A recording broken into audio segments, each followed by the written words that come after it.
जय जोहार। कहते हैं ना, यदि किसी में कुछ करने का मादा हो तो सफलता मिलना निश्चित होती है। और यदि किसी में कुछ करने की ताकत होती है तो नदी भी अपना रास्ता छोड़ देती है। पहाड़ भी हाथ जोड़कर खड़ा होता है और दशरथ मांझी पैदा हो जाते हैं और पूरा पहाड़ में से रास्ता निकल जाता है। कहने का सीधा सा अर्थ यह है कि खुदी को कर इतना बुलंद कि हर तदबीर से पहले खुदा बंदे से पूछे, बता तेरी रजा क्या है। जी हाँ जनाब, ये सारी बातें इसलिए हो रही है क्योंकि इसका कनेक्शन जो है पूरा जय जोहार के साथ में है। और जय जोहार की जब बात आती है तो नाम आता है एक ऐसे नौजवान का जिसके कंधे पे लटका रहता है एक गमछा। जिंदगी भर सुबह से लेकर शाम तक घूमता है खाने के लिए। एक कागज पूरा एक कपड़ा होता है, कपड़े की पोटली होती है, पोटली के अंदर रोटी और सब्जी रखी रहती है। वो खाता है, चलता रहता है क्योंकि लक्ष्य उसका कुछ दूसरा होता है।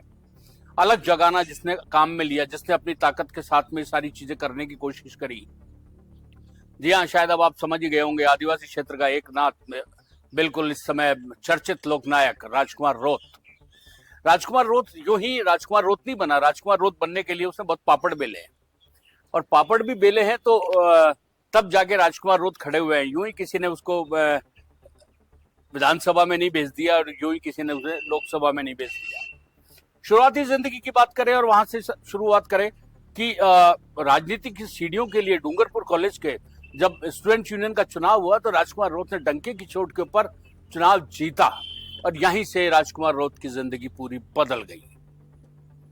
अब देखिए, एक नौजवान बिल्कुल कच्चा सा छोरा, पतला सा छरारा सा, लेकिन जब बोलता है, दहाड़ता है तो उसमें ताकत होती है जिससे उस बेल्ट के लोग बिल्कुल पूरी तरह से समझते हैं कि एक ऐसा शख्स उनके सामने अब आ गया है जो उनको उनके अधिकारों के बारे में जगा रहा है, उनको बता रहा है कि उनका हक क्या है।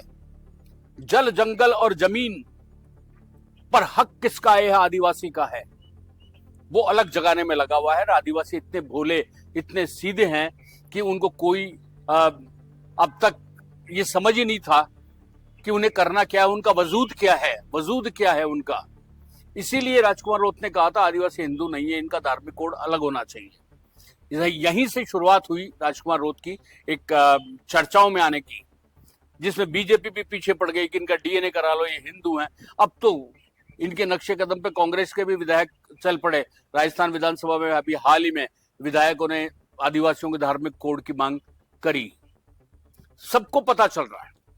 अब देखिए, कोई दौर में आपको बताता हूं कि बांसवाड़ा डूंगरपुर पूरा इलाका ऐसा है जो पूरी ट्राइबल बेल्ट है। कांग्रेस ने आजादी के बाद से लेके वहां हमेशा राज किया है, और हमेशा राज करने के कारण जैसा उन्होंने चलाया वैसा ही चलता गया। इसके बाद जनता दल यूनाइटेड आया। जनता दल यूनाइटेड ने भी वहां कदम रखे, लेकिन वो भी साफ हो गया। भारतीय जनता पार्टी ने भी उसमें कुछ कदम रखने की कोशिश की और भारतीय जनता पार्टी के भी जगह मिली और लोगों में वो चर्चा चलती रही। अब आप देखिए, भारतीय जनता पार्टी ने एक ऐसा सट्टा खेला, एक ऐसा गेम खेला कि वहां कांग्रेस से जो दिग्गज नेता थे महेंद्रजीत सिंह मालवीय को लेकर आए और बांसवाड़ा डूंगरपुर सीट से उनको उतार दिया मैदान में। राजकुमार रोत के आगे चारों खाने चित हो गए, बीजेपी भी और कांग्रेस भी। और राजकुमार रोत ने बता दिया कि राजनीति में कोई छोटा बड़ा नहीं होता, राजनीति करने का तरीका होना चाहिए, और राजनीति के अंदर लोगों की भावनाओं को सिर्फ वोटों तक समेटना नहीं चाहिए। यदि आपने कमिटमेंट किया है तो कमिटमेंट को पूरा करने की ताकत भी होनी चाहिए। इसके लिए संघर्ष कितना भी क्यों नहीं बढ़ना पड़े, और यही किया राजकुमार रोत ने, इसके अलावा कुछ नहीं किया। आप देखिए, इसके बाद में राजकुमार रोत यूं ही जिंदगी के अंदर शुरुआत नहीं करते रहे, बहुत साधारण सी जिंदगी। विधायक बने बिल्कुल छात्र संघ से, और सबसे कम उम्र के विधायक बने। उसके बाद दूसरी बार विधायक बन गए, और उसके बाद में लोकसभा चुनाव के अंदर दस्तक दे दी। लोकसभा चुनाव के में जीत कर संसद पहुंच गए। संसद में भी आदिवासी क्षेत्र की बात कर रहे हैं, और अब पूरा एक भील प्रदेश का एक ऐसा मुद्दा उठा रखा है उन्होंने जिसमें राजस्थान, मध्य प्रदेश, गुजरात से जो राजस्थान से सटे हुए एरिया हैं, उन क्षेत्रों के लोग जो भील है, आदिवासी क्षेत्र, उन सबको मिला के एक नए प्रदेश की मांग उन्होंने की है, भील प्रदेश की। हालांकि मांग बहुत पुरानी थी, लेकिन राजकुमार रोत ने इसके अंदर जान फूंकने का काम किया। देखिए, आप तो शायद समझ गए होंगे इस बात को लेकर कि आज यूं ही राजकुमार रोत के अनुयायी और फॉलोअर्स, उनके समर्थक उनके साथ नहीं है। इंसान कभी किसी के साथ नहीं लग सकता जब तक कि उसके विचारधारा नहीं मिले, उसको एक आशा की किरण नजर ना आए। आदिवासी क्षेत्र के लोगों को इस समय एक आशा की किरण नजर आ रही है राजकुमार रोत। देखिए, अब राजकुमार रोत की तकलीफें भी जिंदगी की कम नहीं रही। आज दिखता जरूर है कि राजकुमार रोत संसद में पहुंच गया, लेकिन संसद तक पहुंचने के लिए कितनी कठिनाइयों का सामना करना पड़ा। एक साधारण से परिवार में जन्मा व्यक्ति, बहुत साधारण से परिवार में जन्मा व्यक्ति, जिसके जिंदगी के अंदर सिर्फ माँ बाप का एक सपना था कि किसी भी तरीके से नौकरी लग जाए और नौकरी लगकर हमारे घर का कामकाज निकलने लग जाए।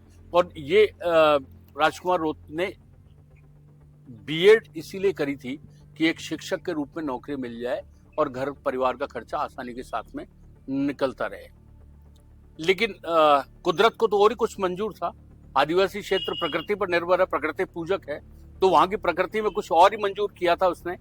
और जब स्टूडेंट यूनियन का चुनाव लड़ा उन्होंने, तो स्टूडेंट यूनियन के चुनाव में लड़ते समय भी उन्होंने ये सब मुद्दे उस समय से छेड़ने शुरू करे, जिसको आज कन्वर्ट होकर अपनी एक बड़ी बुलंद आवाज बनने में वक्त लगा। देखिए, इस समय राजकुमार रोत की पार्टी बाप जिस गति से बढ़ रही है, अब आप सोच के देखिए, एक अकेला शख्स, एक अकेला नौजवान 32 साल का लड़का, जिसने अपनी पार्टी को पूरे राज्य स्तरीय पार्टी के अंदर कन्वर्ट कर दिया। बीजेपी और कांग्रेस के बाद में राजस्थान की तीसरी बड़ी पॉलिटिकल पावर बना दिया। ये कोई आसान काम नहीं है, और ये किया है उसने, क्योंकि राजकुमार रोत जो कहता है वो करता है।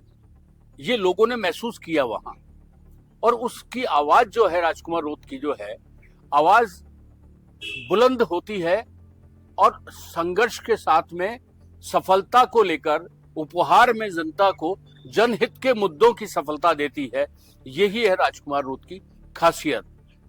राजकुमार रोत से जुड़ी हुई यदि आपके उसके जीवन की कोई जानकारी, पारिवारिक, उसके ऐसे दोस्त जिन्होंने राजनीतिक सफर साथ शुरू किया हो, ऐसे वो व्यक्ति जिन्होंने उनका सहयोग किया हो, ऐसे उनके राजकुमार रोत से जुड़े हुए वो किस्से जो सिर्फ आपको पता है, हमें कमेंट बॉक्स में लिखिए।